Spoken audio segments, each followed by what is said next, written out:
As I get older, I realize that expectations almost certainly lead to disappointments.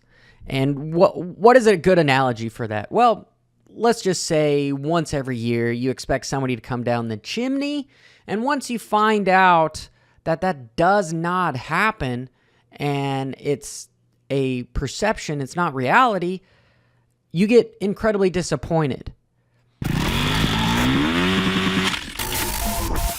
And that's a good segue to press day. Yet again, yes, I'm talking about press day. And I'm not being detrimental to the sport. I feel you need to be an activist and need to know potentially what is going on underneath the hood before you can troubleshoot a problem, right? Even if it is a problem, because there's a lot to be said that if it's not broke, don't fix it. But I do know innovation breeds success. And there's a lot of competition going on with competing series. And I understand that conforming is biological. It's what keeps us alive. And this is probably a lot of nonsense that you guys don't have any context to it. Allegedly, riders at press day are given a script, per se, that, hey, this is some of the things that we suggest you respond to as far as questions.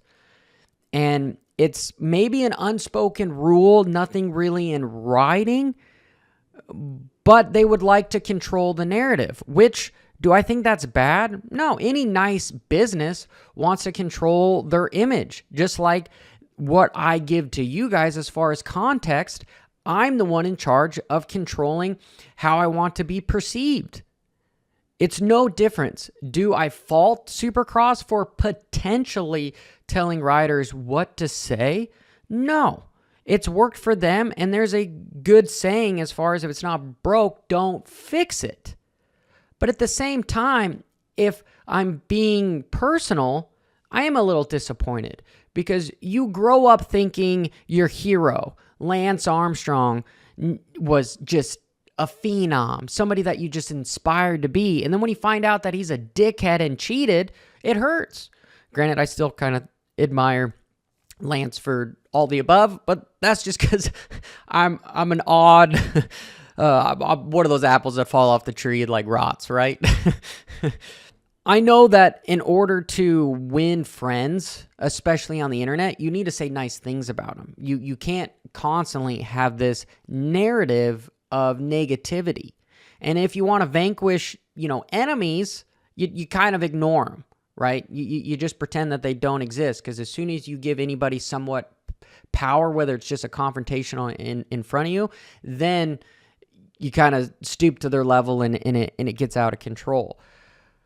But my point in the discussion that I'm trying to talk about is, should this sport be like politics with, hey, if you want to talk to the riders, this is what you need to ask them, because they've been scripted on this stuff, allegedly, right? Or at least a suggestion potentially of something. If this is true, am I personally disappointed? Yes.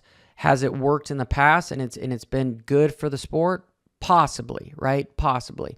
It's surprising to find out. It means all the press conferences, all the stuff. It's why the only real reality that we sometimes get is when the rider is high off of racing and goes to the podium and says something funny. I wish we lived in a society where things didn't need to be so much controlled by a certain perception that how you want to be perceived. But I want you to know that I sincerely love this sport and I want to see it grow and prosper. Even know that I have my caveats with adding a few races to the series as not being quite as beneficial.